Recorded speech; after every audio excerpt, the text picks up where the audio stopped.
Auto ऐसी सवारी है जिसमें न सीट बेल्ट का ऑप्शन है, न हेलमेट का ऑप्शन है, 3 पहिए की गाड़ी है, तो वो सुरक्षित किसी मायने में नहीं कही जा सकती। ब्रैकेट में ला रहे हैं ताकि सीसीटीवी उसको पकड़ ले। उसी तरीके से अब नेक्स्ट स्टेज में हमारा ध्यान उस पर होगा ऑटो चालकों पर, और इस दिशा में ट्रांसपोर्ट डिपार्टमेंट के भी सहयोग की ज़रूरत होगी, जिसके लिए हमारा प्रयास जारी है। नमस्कार, आप NBC 24 देख रहे हैं और मैं हूं निखिल। बिहार में आप पटना ट्रैफिक पुलिस जो है काफ़ी सक्रिय हो गई है। बता दें कि लगातार जो है ट्रैफिक नियमों का उल्लंघन करने वाले तमाम लोगों पर शिकंजा कसा जा रहा है। ई चालान के माध्यम से लगातार जो है वो चालान की जा रही है। लेकिन बता दें कि जिस तरीके से अब अवैध पार्किंग की जाती थी, तमाम जो ऑटो चालक थे वो जगह जगह पर जो सवारियों को उतारते थे, चढ़ाते थे, अब उन लोगों पर भी बड़ी कार्रवाई की जा रही है। बता दें कि ADG ट्रैफिक ने तमाम बातों को बता दिया है कि जल्द ही बिहार में अब उन लोगों पर भी कार्रवाई की जाएगी जो अवैध पार्किंग करते हैं, जो इधर उधर पार्किंग में गाड़ियों को रोक देते हैं। साथ ही साथ उन्होंने ये भी कहा है कि जितने भी रश ड्राइविंग वाले बाइकर्स हैं उन पर भी कार्रवाई लगातार जारी है। और क्या कुछ कह रहे हैं ADG ट्रैफिक, सुनिए। जो ट्रैफिक SP हैं और IG हैं, उन्होंने अपने बयान दिए। जो त्रुटियां हुई हैं उसके खिलाफ जांच हो रही है और जो आवश्यक कार्रवाई है वो की जाएगी। सर, एक सवाल और रिगार्डिंग वेविंग ऑफ द चालान्स, जैसे कि इमरजेंसी केसेस में सपोज एक घर में एक्सीडेंट होता है, बच्चा का एक्सीडेंट होता है, उसके घर वाले उसे बाइक पे बिठा के ले जाते हैं इलाज के लिए। इमरजेंसी सिचुएशन है जहाँ पे वहाँ उस टाइम पे हेलमेट नहीं ढूंढा जाएगा, हेलमेट लेके जाना है।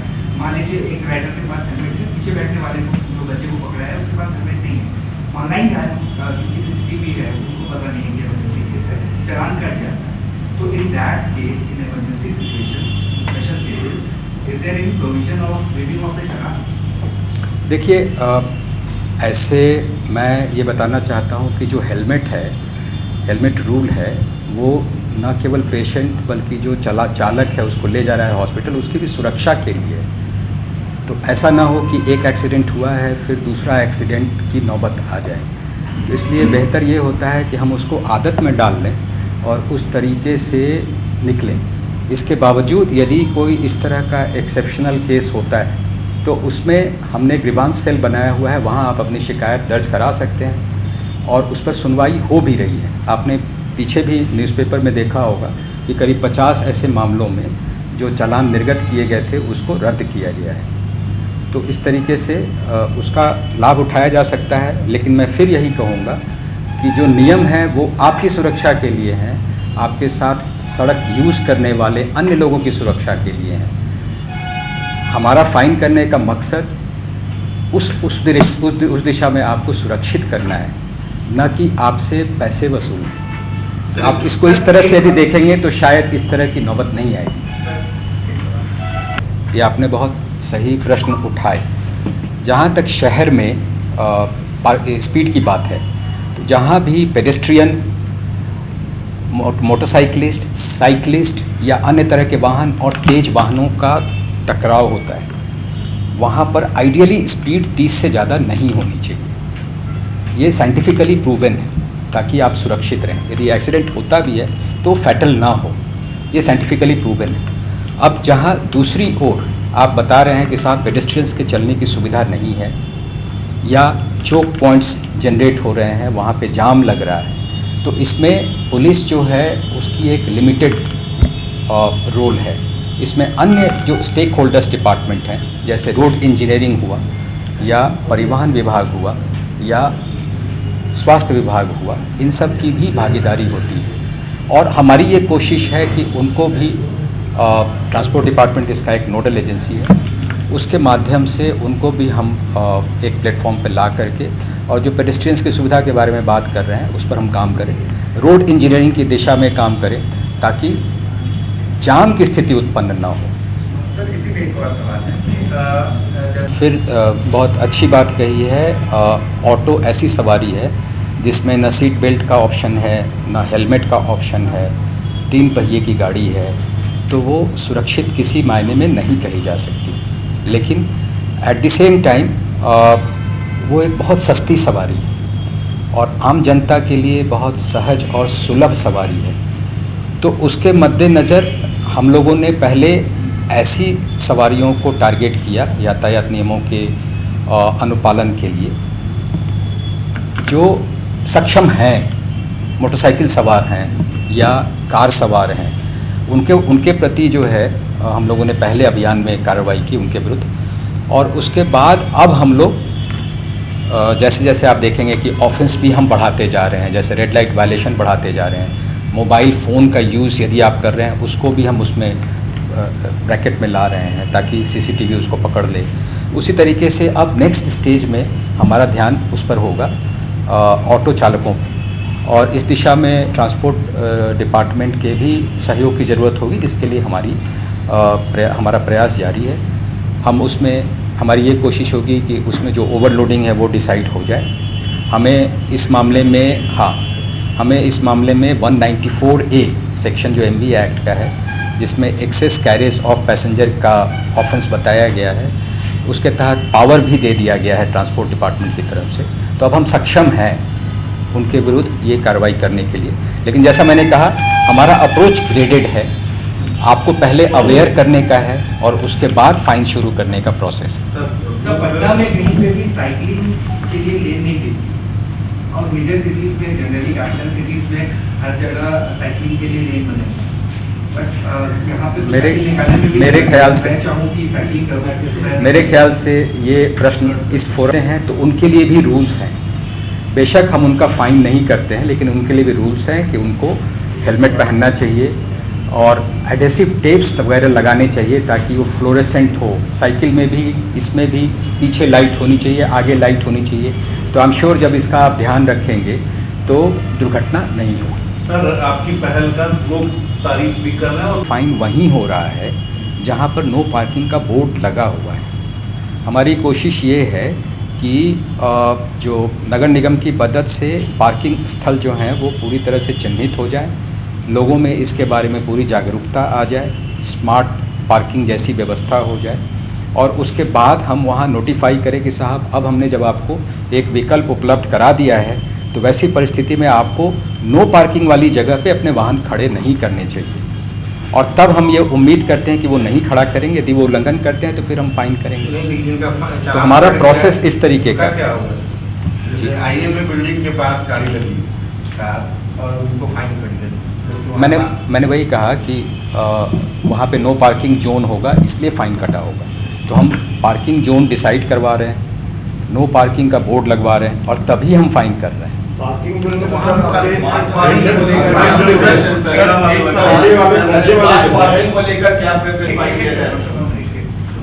देखिए, आपका कंसर्न बहुत सही है। जो रोड है उसका फुल यूज़ होना चाहिए। फुल यूज़ को कौन रोकता है?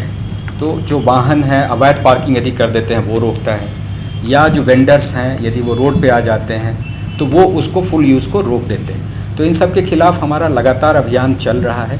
लेकिन जैसा मैंने कहा कि हमारा अप्रोच ग्रेडेड है। हम पहले ऐसे सेगमेंट को टारगेट करना चाहते हैं जहां पर मृत्यु दर बहुत ज़्यादा है, जैसे मोटरसाइकिल सवार, इनका मृत्यु दर बहुत ज़्यादा है। उसी तरीके से कार सीट बेल्ट जो है उनका मृत्यु दर कम है। फिर उसके बाद जो अन्य ऑफेंसेस हैं उसको हम लोग इस तरीके से टारगेट कर रहे हैं। तो जो चौक पॉइंट्स हैं जिनके चलते जाम होता है, जैसे अवैध वाहन पार्किंग या ठेला या अन्य जैसे वेंडर्स वगैरह वहाँ लगा देते हैं, तो उस पर भी हमारा अभियान चल रहा है। आपको पता होगा कि शायद नगर निगम के पदाधिकारियों को मजिस्ट्रियल पावर इस बारे में दिया गया है, और उनकी मदद से यातायात पुलिस के पास जो बल है, हम लोग इस बारे में अभियान चलाएंगे आने वाले दिनों में। और कोशिश ये होगी कि जो भी चौक पॉइंट्स हैं पटना में उन पर विशेष रूप से कार्रवाई हो और आपको विकल्प दिया जाए।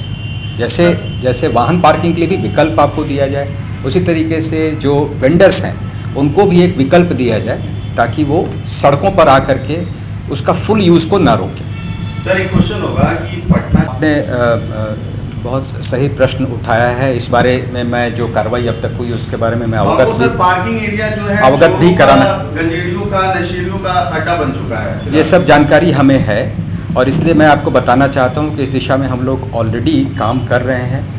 जो आपने पटना जंक्शन के पास जीआरपी का जो बैरक देखा होगा, उस बैरक एरिया को डिमोलिश करके और वहाँ पर 350 मीटर गुना 40-50 मीटर जो भी है वो एरिया आइडेंटिफाई किया गया है, उसकी लेवलिंग की जा रही है और आने वाले कुछ दिनों में वहाँ पर पार्किंग स्टैंड जो है, ऑटो पार्किंग स्टैंड जो है वो चिन्हित किया जाएगा और इन सबको वहाँ पे ट्रांसफ़र किया जाएगा।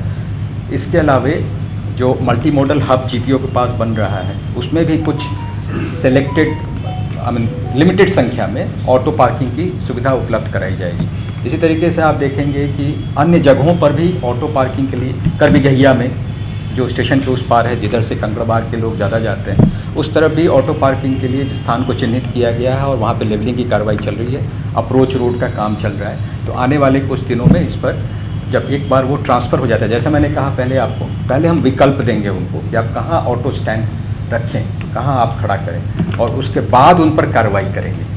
तो हमारा प्रयास यही है कि उनको विकल्प दे दिया जाए और उसके बाद जैसा आपने कहा वो जो टाटा पार्क एरिया है वो अंततः मेट्रो के काम आएगा।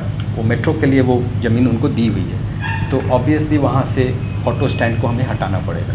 तो वही प्रक्रिया चल रही है, हम विकल्प उनको उपलब्ध करा रहे हैं और उसके बाद वहाँ पर उनको उनके खिलाफ शमन की कार्रवाई शुरू एक आवाज़ और मेरा है कि बस और ऑटो का स्टॉपेज का एरिया आप लोगों ने निर्धारित किया है, बावजूद वहाँ नहीं रुकती है। जहाँ तहाँ लोग रोकते हैं वाहनों को, यात्री चलते उतरते हुए, जिससे भी घटनाएं काफ़ी हुई है। इस पर ध्यान है? इस पर हमारा ध्यान है, लेकिन हम स्टेज वाइज उस तरफ आगे बढ़ना चाहते हैं। सारे मामलों पे एक बार कार्रवाई शायद सफल नहीं होगी। जैसा हमने अपने आंकड़ों से आपको बताया कि हमने पहले ध्यान दिया मोटरसाइकिलिस्ट पे, तो वो आंकड़ा अभी जहाँ 54,000 हो रहा था वहाँ 15,000 हो गया विदाउट हेलमेट।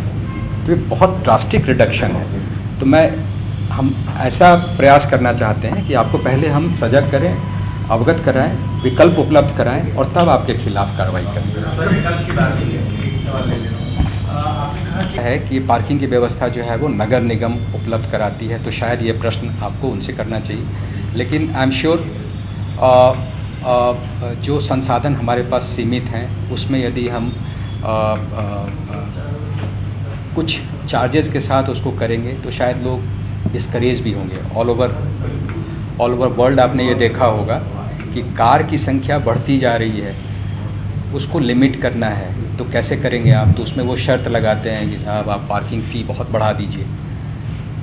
उनके साथ ये शर्त लगा देते हैं कि जब तक आपके पास अपनी पार्किंग घर में उपलब्ध नहीं है तब तक आप गाड़ी नहीं खरीद सकते। तो ये सब ऐसे तरीके होते हैं जिनसे आपको नज़ किया जाता है, आपको उस ओर धकेला जाता है ताकि आप कम से कम उसका इस्तेमाल करें, रोड चौक ना हो, ज़्यादा से ज़्यादा आप मास ट्रांसपोर्ट सिस्टम की ओर बढ़ें। तो ये सब तरीके होते हैं। तो आई एम श्योर इसका जवाब नगर निगम देंगे, लेकिन जो वाइडली हेल्ड बिलीफ है उसके बारे में मैं आपको बता दूं। दो